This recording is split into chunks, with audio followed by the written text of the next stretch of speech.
All right, guys, happy Tuesday. I'm excited today because finally the media has told the truth and the whole truth about something that I actually said. This was a real headline. How great is this? It just says that Candace Owens, far-right pundit Candace Owens, claims TikTok is socially engineering men to be gay.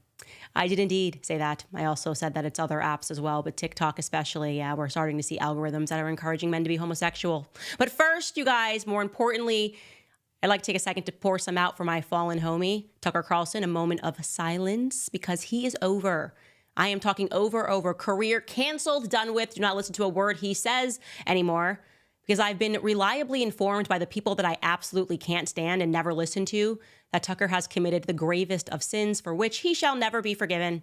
Yeah, he hosted a monster on his platform who said some things that were completely unsayable. And so, yes, hashtag cancel Tucker Carlson, I guess, or whatever. That's what's coming up on Candace.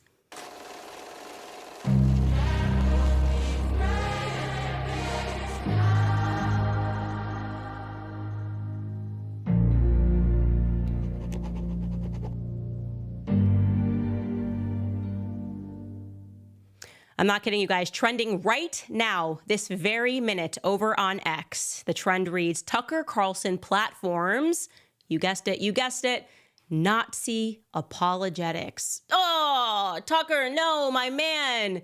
How could you descend into this sort of chaos? Surely you're not doing this.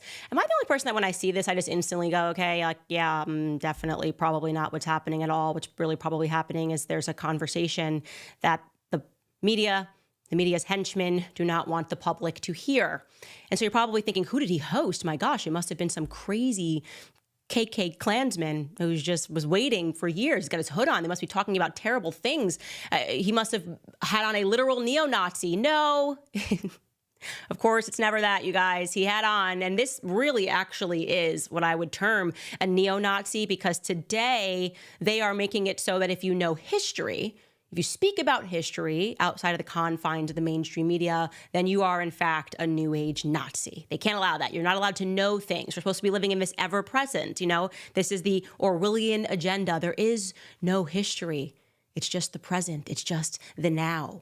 And so who did he actually have on? Well, Tucker Carlson tweeted this alongside a very long interview with a historian who looks really friendly. His name is Daryl Cooper. Tucker Carlson wrote, Daryl Cooper may be the best and most honest popular historian in the United States. His latest project is the most forbidden of all, trying to understand World War II. Oh, and that's how you know you are going to get canceled. You are not allowed to talk about World War II. They spent so much money, so many years putting us all in a classroom and severely propagandizing us to believe this is good and this is evil and there is no in between. This is black and this is white and there is no in between. Carefully orchestrated an agenda that they shared with us and we all believed it. And God forbid somebody interjects now and then another fact. I did this, by the way. This is how I really got on their bad people list. Like Candace has got to go. We hate her. I shared with the public. It all began with me sharing that documentary that I saw. And the backstory was that a priest said Winston Churchill was a war criminal. A priest told me that. A priest from London told me that.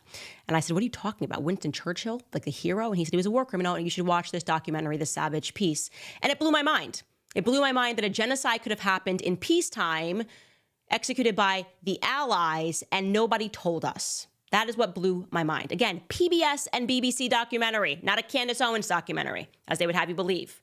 So anyways, I knew when I saw that tweet that Tucker Carlson did maybe the same thing. He interjected or had somebody interject some alternative facts. And of course, when you start speaking about World War II and you understand how severely propagandized we were, you inevitably start speaking about the mainstream media and what exactly those classrooms are for. So I'll show you this first clip where they're just talking about the topic of propaganda in general. Take a listen. So that's what bothers me about the recording of history. I mean, I think what happens matters, reality matters.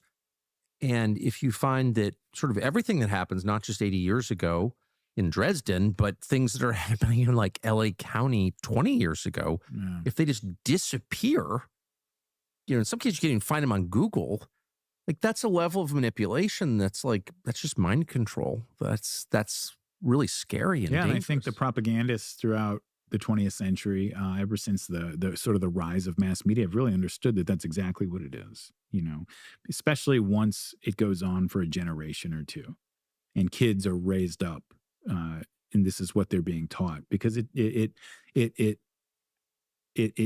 forms for them their not just their view of the world, but their view of themselves, like our identities as individuals and our identities that we attach ourselves to collectively are all a result of the stories we tell ourselves and that we hear as we're growing up. And so if you change those stories, all of those things change as well. Look at that guy. Where's his little mustache? You just look at him. So much evil. You can really understand why they are angry, why people are upset, why they are calls to get Tucker canceled. How could he host this monster on his show who's speaking about how we all get sort of programmed when we're children and it becomes a part of our identity? And then when somebody introduces an alternative fact, you kind of go, wait a minute, why wasn't I told this a lot earlier? And can you imagine if that fact that they're trying to introduce to you is that Winston Churchill, who essentially, like we are trained up to believe in classrooms across the West, was just the greatest hero of all time, one of the greatest heroes of all time? Could you imagine if the fact that they're interjecting is that maybe he wasn't, like maybe he wanted the war to happen, like maybe he was serving some other masters other than the public? Like that would be so crazy. Please, Tucker, don't do that. Oh no, he's about to. Daryl Cooper, take it away. As soon as that war's wrapped up on the German side, Hitler starts firing off peace proposals to Britain and France because they had already declared war. He didn't expect them to declare war, actually. Like there's a famous scene where he kind of throws a fit when he finds out that they did do that. And so he doesn't want to fight France. He doesn't want to fight Britain. He feels that's going to weaken Europe when we've got this huge threat to the east, the communist threat over there. And he starts firing off peace proposals. He says, let's not do this. Like, we can't do this. And of course, a year goes by, 1940 comes around, and they're still at war. And so he launches his invasion to the west, takes over France, takes over Western and Northern Europe. Once that's done, and the British have, escaped at Dunkirk. There's no British force left on the continent. There's no opposing force left on the continent. In other words, the war is over, and the Germans won. Okay, by what point? Fall of 1940, right? So there's literally no opposing force on the continent. And throughout that summer, Adolf Hitler is firing off radio broadcasts, giving speeches, literally sending planes over to drop leaflets over London and other British cities, trying to get the message to these people that Germany does not want to fight you. Like, we don't want to fight you. Offering peace proposals that, it said, you keep all your overseas colonies. We don't want any of that. We want Britain to be strong. The world needs Britain to be strong, especially as we face this communist threat and so forth. Like, this is what's going on. And I think that if there were people in Britain who, if they hadn't put it this way, if they hadn't been so successful at delegitimizing the peace approach by demonizing Neville Chamberlain and so forth, and holding him responsible for the invasion of Poland, that people would have been, they would have understood, like, we don't need a repeat of the First World War. We don't, which is not what ended up happening, but that's what everybody thought was going to happen. And so Churchill, you have a guy Churchill wanted a war. He wanted to fight Germany. And the reason that I don't begrudge him that, people can national leaders, you can fight whoever you want. If you feel like your the long-term interests of the British Empire are threatened by the rise of a powerful continental power like Germany, and you need to check that those are great power games, and you play them the way you feel like you need to play them. That's fine. The reason I resent Churchill so much for it is that he kept this war going when he had no way to go back and fight this war. All he had were bombers. He was literally, by 1940, sending bomber fleets to go firebomb the Black Forest, just to burn down sections of the Black Forest. Just rank terrorism, going through and starting to, what eventually became just the carpet bombing, the saturation bombing of civilian neighborhoods, to kill, is the purpose of which was to kill as many civilians as possible. And all the men were out in the field. All the fighting age men were out in the field. And so this is old people, it's women and children, and they knew that. And they were wiping these places out. It was as gigantic scaled terrorist attacks, the greatest, scale of terrorist attacks you've ever seen in world history. Why would he do that? because it was the only means that they had to continue fighting at the time. You know, they didn't have the ability to reinvade Europe. And so he needed to keep this war going until he accomplished what he hoped to accomplish. We know now there's actually a really great series of books. It's one of the best. I recommend it to everybody, but it's really expensive now. And it's 6 long volumes called History of British Special Operations in the Second World War. And one of the books gets into the level of just the extent of media operations, propaganda operations, everything that they were running in the United States to eventually drag us into that war. Blah, blah, blah. I'm not listening. Arrest that man. Where is the Ministry of Truth? By the way, anything that he just said, don't listen to that. I wanted to show you what not to listen to because that man is crazy. That man is like literally Hitler. I can't believe Tucker Carlson would do this. How dare you interject alternative facts? We put together these textbooks because we wanted to make sure that Americans and people in the West went rah, rah, rah. Everything Winston Churchill did was okay. And so when I am talking kooky people like Candace Owens get up there and they're like, hey, Dresden was kind of a Holocaust. It happened like on Ash Wednesday, the eve of Ash Wednesday. That's kind of wrong. Then you freak out. And someone like Tucker Carlson gets on Joe Rogan and he's like, hey, dropping a bomb was a war crime, a nuclear bomb on praying Catholics in Nagasaki. Yeah, that's not a good thing. You go, oh my gosh, get this man off the airwaves. I just cannot believe I am sitting through another person saying these things. How dare you say that murdering innocent civilians, women and children is wrong? It's monstrous. And so what are we going to do? How are we going to take care of this guy? Well, we're going to make sure that we crush his reputation. That's what we do to defeat our opponents. We crush their reputations. I demand he lose his job, Daryl Cooper, wherever he works. I don't even know where he works. He's an historian. Don't care. Okay. He better lose his job. And if he does lose his job and he survives it like Tucker Carlson and then he still has a huge audience, well, then we just got to ramp up the truth, which is that man's a liar. And so lo and behold, you hop onto Twitter and people are freaking out. And of course, one of these weird things about when they freak out is they never point out which fact is wrong. They never do that. No, they never say like that person's factually incorrect. They just start calling you names. And it's beautiful to see that they just keep running the exact same play. Imagine going to a football game and they just keep running the exact same play, expecting the other side not to catch on. Oh, you're going to run that same offensive play? Yeah, well, the defense might catch on that you're doing the exact same thing. But these guys, no, not these heroes. Not all heroes wear capes. And the people that are on Twitter today, let me show you how they reacted to this conversation that Tucker had where they introduced some alternative, another way of saying it is forbidden facts of truth. Here we go. So you had this guy, Ian Haworth, who's just so mentally unwell. He writes, too many conservatives out there will totally ignore Tucker Carlson nodding along at World War II and Holocaust revisionism and or denial because they want to go on his show. There's a word for that. Whore.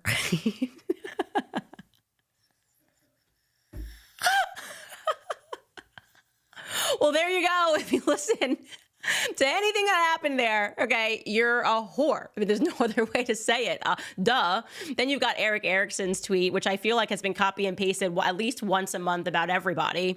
Didn't expect Tucker Carlson to become an outlet for Nazi apologetics, but here we are. I'm sorry, are we watching the same conversation? That guy looks like a really nice, well-read historian, but no. Don't let the internet try to tell you any differently than whoever you just heard is the second coming of Adolf Hitler. Helene Allen tweeted this: the only surprise about Tucker Carlson turning into an outlet for Nazi apologists is how fast it happened. I would have predicted a slightly slower descent, but maybe Fox was keeping more control over him than anyone realized. I love that so much because that's always their move where they're just like, oh my, he's come undone since he left corporate media. They were doing their best to keep him, to keep that horse in the stable. And then, but look at him, he's crazy. He can't be controlled. No, he's just out of your control. Okay, he's just out of your control. But they try this exact same strategy over and over again. You've got E.W. Erickson who writes this: didn't expect Tucker Carlson to become an outlet for Nazi apologetics, but here we are. Thanks, Eric. There we go. You never expected it. You got Josh Hammer. He tweeted this: if you find yourself, quote unquote, just asking questions over whether the real villain in World War II was actually Churchill, maybe pausing consider the distinct possibility that you're actually just a complete effing moron. They seem, obviously Tucker's crazy, not them. right? They are hinged, and Tucker is unhinged. And of course, again, absent any facts, they're not like, oh no, that didn't happen. They're not saying, oh no, like there weren't leaflets dropped proposing a peace plan. They're not introducing that. They're not like, oh no, like Winston did not okay firebombing of innocent civilians. They're just saying that you're not allowed to introduce that because they just want you to keep talking about Adolf Hitler. And it's not possible in their mindsets that there were maybe bad guys on both sides. That just can't happen. That's not the way a fairy tale novel works. You got to have a nice button. And this guy was all amazing, and this guy was completely awful. The end. Welcome to the American education system. But this tweet has got to be my favorite, and I'm going to tell you why, because it is just, I just love it. I just love everything about it. It's from Bruce Arthur. He tweeted this.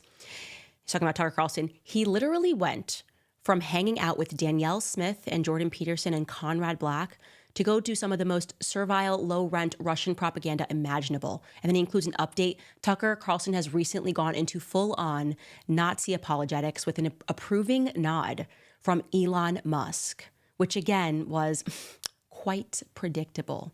I love that when they're sort of like basically saying like, oh, your life could have been so much better. You didn't have to do this, Tucker. Like you could be eating, like Tucker Carlson, if he just didn't do this, like he could have been with Conrad Black. He could have been enjoying rubbery chicken at the Conrad Hilton, you know, being invited to speak amongst people that applaud like this. But instead, he turns to people that want to hear real conversations, who just want to know what's actually happening in the world. Is that what he really wants? Is that what you actually want, Tucker? Have you paused to ask yourself if this is the path that you really want to go down? You're not going to be able to hang out with Conrad Black anymore. Like that's like, I mean, are you sure, Tucker? Because I'm really sure Tucker wakes up every morning and he just resents the fact that he can't hang out with people like Josh Hammer and Ian Hallworth. I'm sure he wakes up every day when he looks at his beautiful wife and his beautiful family who love him, and he goes fishing and he wakes up and he goes, I really resent the fact that these people don't want me anymore.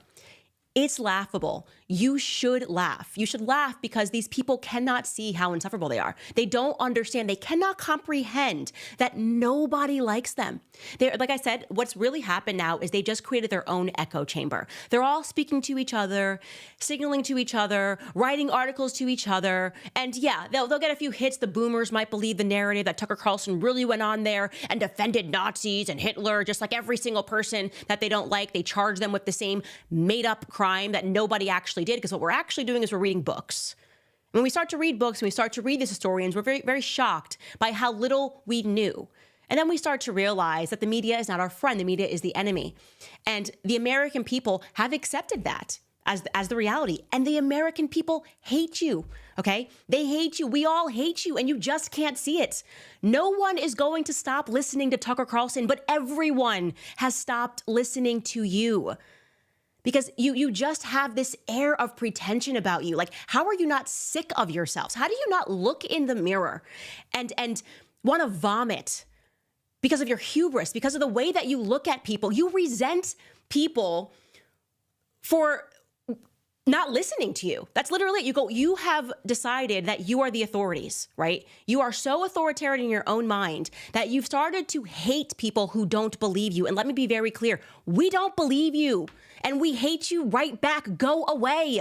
We've heard you already. We're all Nazis. We're all white supremacists. We're all Hitler lovers. We're all backwards. We're not cool. We can't eat rubber chicken with you. We don't want to. Go away. Write your stupid hit pieces about Tucker Carlson. And you know what's going to happen tomorrow? He's still going to be at the top of the Spotify charts. So plan your next move. What is it? A totalitarian regime, which you're already trying to implement? You're going to get them banned from movement. You're going to say Tucker Carlson can't leave Florida. Go plan your next step, because we're not going backwards anymore. You hate us, and we hate you right back. So kudos to Tucker. Kudos to Daryl Cooper. Kudos to every single person that believes that the people that they are speaking to have a right to think. Because that's what it is. They have a right to think. They have a right to know. And we don't need people maintaining boundaries for us. And that's all I want to say about that topic. All right, guys, I want to take a brief pause to remind you about Preborn. Obviously, you know they are doing such amazing work because we have Planned Parenthood, which continues to rake in billions despite dwindling clients. The biggest takeaway is that Planned Parenthood is generating vast profits, including millions in taxpayer funding. Well, with Preborn, we are actively stealing their clientele, meaning that we get to save and rescue the babies that they are trying to kill. Preborn operates on a very slim budget, rescuing over 200 babies' lives every single day with no government funding. Preborn's network of clinics is situated in the darkest corners of the nation, competing head-to-head with abortion giants, and they need our help now more than ever. When you donate $28 to Preborn, you will offer a free ultrasound to an expectant mother that is caught in a crisis. Because once she hears that heartbeat and sees that precious life, her baby's chance at life will double. Sponsor a precious baby's life today. Your tax-deductible gift will go directly towards saving babies' lives. You just dial pound 250 and say the keyword baby. Again, that's pound 250 baby. Or you can go to preborn.com/Candace. That's preborn.com/Candace. All right, guys, now let's get into this little fun update. I loved this so much. I gotta throw it to my Australian people. I love to see that the people are just more awake and jumping right back into this topic of the media who so clearly resents us. Like I really do view it now where everything that I'm watching in the political scene just feels like a movie. I'm bored of politics. It's all so monotonous, you know? It's like watching Game of Thrones and you see like brothers and sisters quarreling and you're like, okay, but wait, the White Walkers are coming. Like people that are actually trying to end our freedoms and usher in a totalitarian state. And what bigger proof of this than what's happening right now in Australia, where there are actual calls to ban my visa. Like Candace Owens cannot travel to Australia because she is too dangerous. And so, you know, I thought, how do they sell that to the Australian people? Well, how they sold it was that they are allowed to ban people for character issues. So if you don't have a good enough caliber of character, then the government can ban you. And so I said to myself, wow, that's, listen, I'm a person that respects the law of the land wherever I travel. I've never been in trouble traveling overseas. I've never been in trouble here in America. Like maybe I'm going to have to respect that if that is their legitimate process. And it's interesting because then I decided to just look up some people that were going to Australia this year, who were selling out, you know, stadiums and who were going to perform and who were also touring just like Candace Owens. And surely these people must have the kind of character that Australian government and the media members love and that they adore, because I haven't heard any calls to ban them. So here is who's performing. In the event that I get banned, I want you to know who you are allowed to go listen to. And first up, by the way, is Busta Rhymes. I haven't heard his name in a while. He will be performing in Moore Park in West Melbourne this year in Australia. He, by the way, if you're wondering about his history, back in 2015, he was charged with felony assault on suspicion of throwing a cardboard cup and a health shake at the head of a Steel Gym employee. He pled guilty to non-criminal harassment charges. Back in 2000, by the way, he was sentenced to 5 years probation. And that was because he pleaded guilty again to a gun possession charge.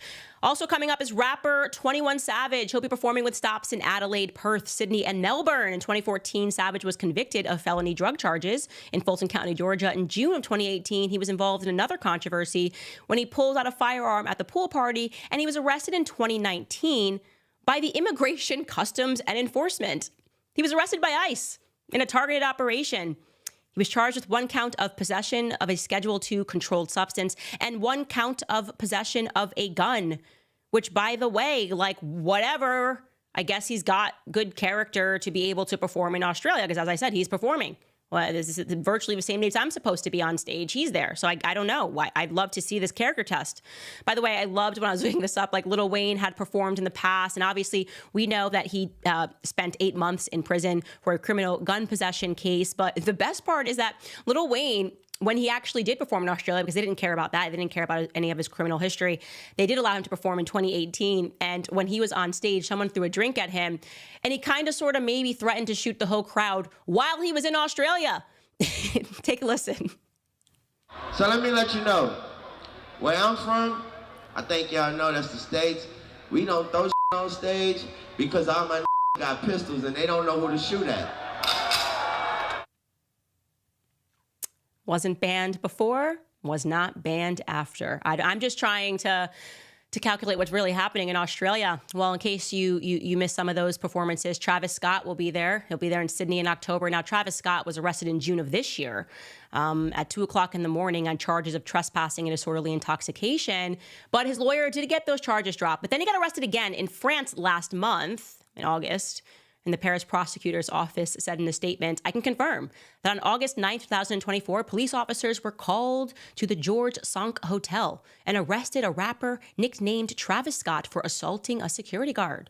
The Paris prosecutor's office eventually released him and ended up not filing any charges. You might think that might have some weight.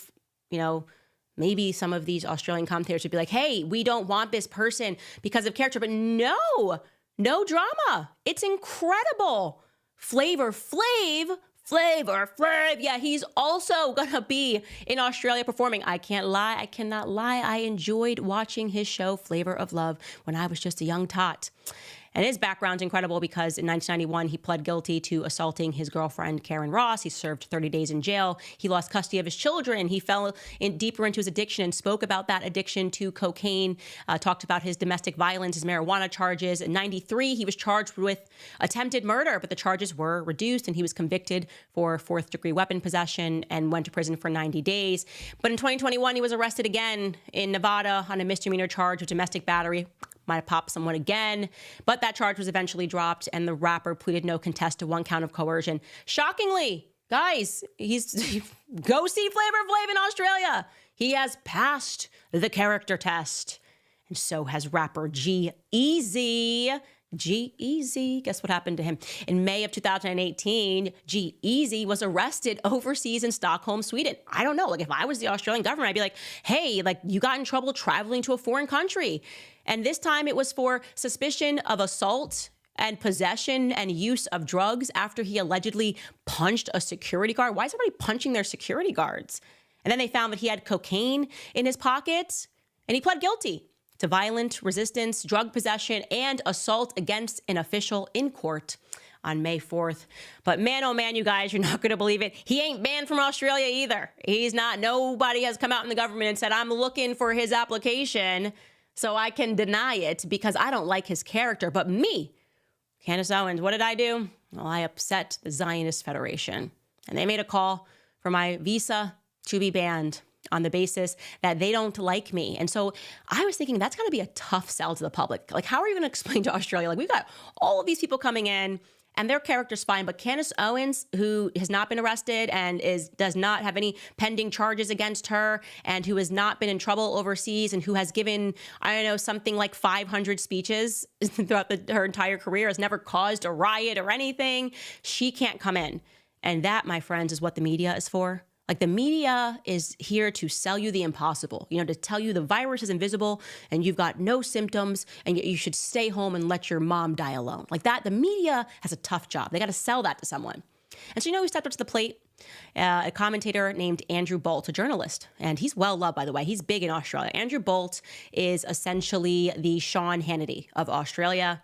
He's on Sky News. And he's like, I have got to make the people hate Candace Owens. And I'm just going to call her some names and take some of her clips out of context so that they realize that what's happening is a good thing, you know? It's a moral thing. Take a listen to what Andrew Bolt had to say about me. Here we go again, calls to ban yet another commentator from coming here and poisoning the minds of impressionable Australians.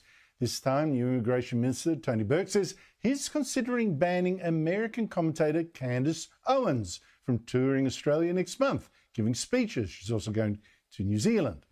Now, Owens is huge on the internet. She has more than 5 million followers on Instagram alone, billed as a fearless conservative. Well, she's not actually conservative, she's a total kook, and Jewish groups want her banned for alleged anti-Semitism. Now, you may have heard Owens on 2GB this morning with Ben Fordham saying any ban on her would be crazy. Quite surprised to see that. They're like, don't give her a visa. She's a bad person. But I promise you, it is not going to harm you to hear different ideas. Well, that sounds reasonable, doesn't it? And Fordham, who I generally respect and like, implied that these accusations that Owens preaches anti-Semitism really just came down to something she once said about Adolf Hitler, which she assured us was taken out of context. In this case, Fordham is badly wrong. Owens is a sick woman, and it shocks me that Australians are paying $95 a head. So that's what he came up with. Andrew Bolt sat around with a team of producers and they were like, hey, so we had Candace booked to be on Sky News. They did. I was booked to be on there that exact same day. We canceled her because obviously if she came on, she would be able to defend herself and people would realize that we are actually the kooks. So what should we cook up? And someone in there was like, poisonously ignorant. Oh, yeah, that's good. Let's run that. They actually have that there at the bottom. She's poisonously ignorant. And then Andrew Bolt reminds people, I'm a kook. Well, there you go. Take it to the bank. Forget all these rappers coming in that have got, drug charges and domestic assault and attempted murder charges that they maybe be. Candace Owens is a kook and poisonously ignorant. And that, my friends, is the reason the Australian government wants my visa denied. What does that sound like to you? Well, I can tell you what, the Australian people responded and they were not with it. I love this. You got to go over to his Facebook page because it's exceptional. Just like actually look up on Facebook, Candace Owens, Andrew Bolt, every single comment trashing him. This person writes, I did like your show, but you are barking up the wrong tree here. I would prefer to listen to Candace than Bolt. You just ticked off a large section of your audience. I don't agree with you on this, Andrew Bolt. I think we need more people like Candace Owens. Steve writes, does Andrew Bolt also advocate for a ministry of truth? Candace Owens speaks truth backed up with facts. History is full of uncomfortable truths. Surely, Andrew doesn't want to erase historical facts that make him uncomfortable, does he? Here's an idea. Andrew should talk to Candace. He should engage in actual dialogue with the person he disagrees with before slandering them by calling them an anti-Semite. Thank you, Steve. Shorn writes, she is fantastic. A few people are having their feathers ruffled because of her comments about Israel. But hey, this is Australia, not Israel, the US, or Europe, and she can say what she wants. She, as a Christian, is standing up for her beliefs and shooting down the stupid idea that we cannot criticize Israel and their policies. I mean, this really sucks as he tried so hard and people know exactly what this is about. It's one post from the Zionist Federation, which is the reason why you have now been sent marching orders to pretend that a podcaster, mother of three Catholic, is a villain who shouldn't be allowed into the country. The comments go on. Richard Hindle writes, Australia became a police state many years ago. The politicians and media think it is up to them to decide what and who to censor. Troy Ackerley writes, looks like Bolt has finally been bought out. He would have been all for this once upon a time. Tino says it's easy to use terms like racist or anti-Semitism as a shield and deflection. People are more awake than ever. We know that there are people higher up pushing the division and distraction. Many people are just anti-Zionist, anti-corruption, anti-government controlled money, siphoning policies, and hiding behind these false causes. Barbara writes, Andrew, he should learn some history before he opens his mouth. Candace is a super truth-speaking person. And it goes on and on. I mean, literally, it just goes on and on. So what are we to make of this? Of every comment. These are in a row, by the way. I was not like picking comments that were nice. This is just in a row. He gets inundated by people saying, you are full of crap, despite the fact that the media applauded him. Like I said, they just give a round of applause to themselves now, right? Like this, they're going to start writing about Tucker Carlson, round of applause, we're all calling him a Nazi, and the people aren't going to care at all. In the same way that Andrew Bolt and his colleagues are all writing articles and saying things about me, but the people don't care. And what we should make of it is that they don't work for us. Okay. They resent us, as I have said. They resent you. They resent me. They don't like people who have the nerve, who have the audacity, who are deigned to think for themselves, and who aren't believing any of the headlines. The headlines have lost their power. And so what you really see when you see him sound so bitter and sound so angry is, I can't believe they're spending $95 a ticket. Oh, I can't believe. Instead of buying a ticket to see some of these rappers, then you can believe it. That's totally fine with you. Has Andrew Bolt, can somebody research, has he done a single segment looking into any of the performers that are being allowed into the country? My best guess is no, which is even more amazing, right? Because he's super upset that a Black woman is coming to speak about how she came from nothing and made something out of herself and believes in conservative principles and believes in free market capitalism. That version of a Black person is like, no, that can't happen. But rappers speaking about guns, having a few charges, talking about drugs, talking about sleeping with people, thumbs up from the media. Yeah. The poison is me. I just want to be clear. So thank you, Andrew Bolt, for embarrassing yourself. And what will happen now, who knows? Maybe I do get my visa banned from Australia, but it will have, just like with the Tucker Carlson thing, the opposite desired effect. People are going to start to wake up and wonder who the heck is making these decisions. How does it take one call from the Zionist Federation of Australia to make it so that a mother of three can't come in to speak? Who's really in charge here? Because clearly you are not reflecting the views of the people of Australia. All right, guys, I want to remind you about 7 Weeks Coffee. It's a company that aligns perfectly with our mission as conservatives and Christians. They're on a mission to fund the pro-life movement, one cup of coffee at a time. At 7 weeks of a baby's development, the baby is the size of a coffee bean, so that's where it gets its name from. And it's the first time that a heartbeat is clearly detected on an ultrasound. That's why they donate 10% of every sale to support ultrasound services at pregnancy care centers across the country. 7 Weeks Coffee is launching an exciting new initiative called Drink More Coffee, Save More Lives, because they are close to saving 5,000 lives. Not only do I love their coffee, but I know that you guys will too. I have been seeing you guys that are tagging me already in your stories with you drinking their coffee. That's amazing. If you haven't had a chance to try 7 Weeks, you can now save up to 25% on your order. Just go to 7weekscoffee.com and use code Candace to save up to 25%. Make the commitment to drink 7 Weeks Coffee every morning, and you'll be a part of funding the pro-life movement and helping save over 5,000 lives and counting. That's 7weekscoffee.com and use code Candace. All right, guys, now moving on very quickly, I want to cover this Trump IVF story because people are split, people are divided. Some people are saying he's gone too far, it's a bridge too far, I'm not voting for Donald Trump. Of course, we have to cover this as a news item because it's important. It's important to keep your pulse on what's happening in politics so you're not shocked by the results. And obviously, leading up to this, first, we had Trump speaking about how he was going to protect reproductive rights and pro-life people were very upset about that. And some people, Lila Rose being one of them, spoke out and said that he doesn't deserve the pro-life vote. And other people raised a legitimate concern. Like, listen, okay, so what's your alternative? To have Kamala Harris get elected? And do you think she's going to be good for the pro-life movement when they're having abortions outside of the DNC, free abortions outside of the DNC happening in trucks? Fair question. Well, moving on from that, you have Trump, who has now been interviewed by NBC News. I hate when he sits down with the left because I just think it's a waste of time. I don't think it's moving the dial any, but he's made that decision to sit down with them. And he has essentially said that if he is elected, he would protect access to in vitro fertilization. Let's take a listen to what he had to say. IVF has been an issue that has become political. Yeah. A lot of people talking about it.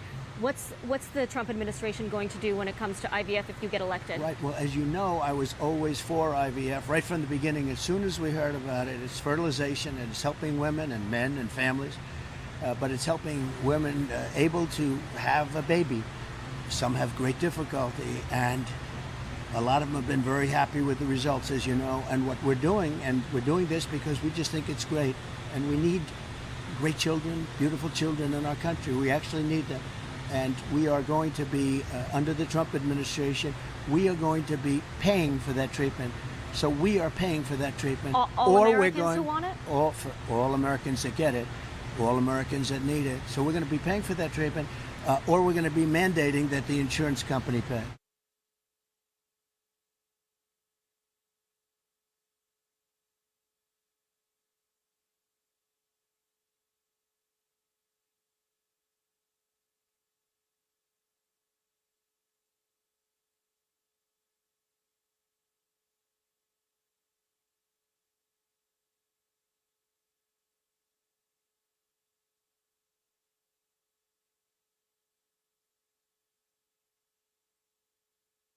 Hit this issue hard one way and you say, well, this is wrong, they're going to be hurt by that.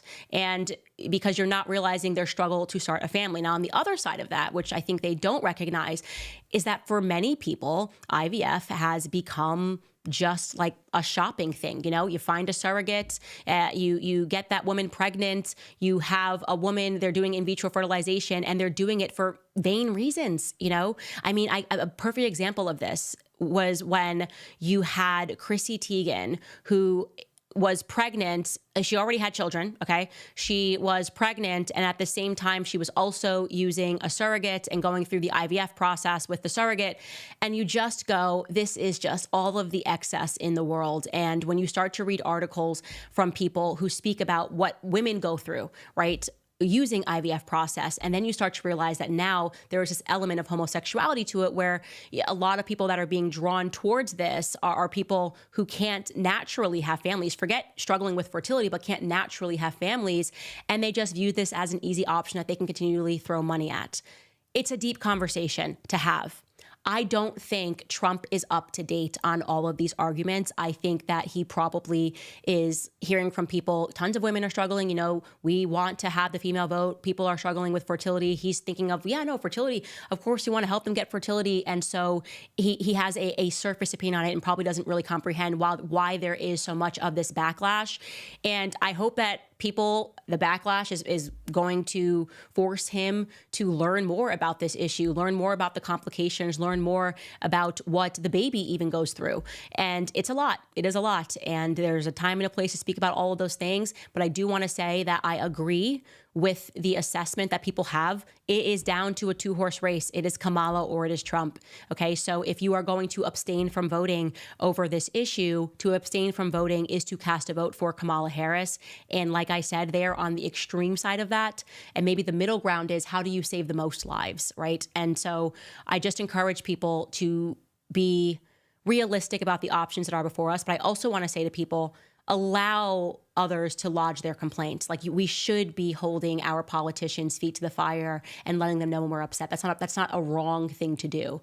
But don't say, hey, go vote for Kamala, because to show him how upset you are. We don't want that conclusion as well. All right, guys, we will keep monitoring that issue. Before we get into your comments, I can't wait to hop into the chat and see what you guys are saying, because I'm all fired up today. I do just want to remind you guys about American Financing, because I love them. They really are helping so many Americans. There are so many people that are stressed because the monthly income just doesn't seem to be covering the bills anymore. Most Americans are actually feeling this way every single day because things are just so ridiculously expensive, and people are reaching for their credit cards to cover basics like childcare, insurance, power, even food. It is tough. And if you're going through that, please call my friends at American Financing, because they are helping hardworking Americans just like you tap into their home's equity to pay off their high interest debt and even create some additional savings to be ready for whatever life throws your way. With interest rates finally dropping, a company like American Financing that never charges any upfront or hidden fees is the perfect partner to help you get into a better financial position. Their salary-based mortgage consultants are saving homeowners over $800 a month on average. Waiting is not an option. Call today. You may delay 2 mortgage payments. Call 800-795-1210. That's 800-795-1210. Or you can visit americanfinancing.net/Owens. All right, what are you guys saying? First, before I get into your live comments, the Xavier Poussard interview blew up. That made me so happy because I think around the world, we're kind of starting to lock arms and realize we're dealing with the same thing, whether you're in Australia, whether you're in France, whether you're in America. We're dealing with a totalitarian media ecosystem which refuses to tell the truth, even when the evidence is overwhelming. And what better example of that than Brigitte Macron and the overwhelming amount of evidence that was trudged up over the course of 3 years by this brave reporter.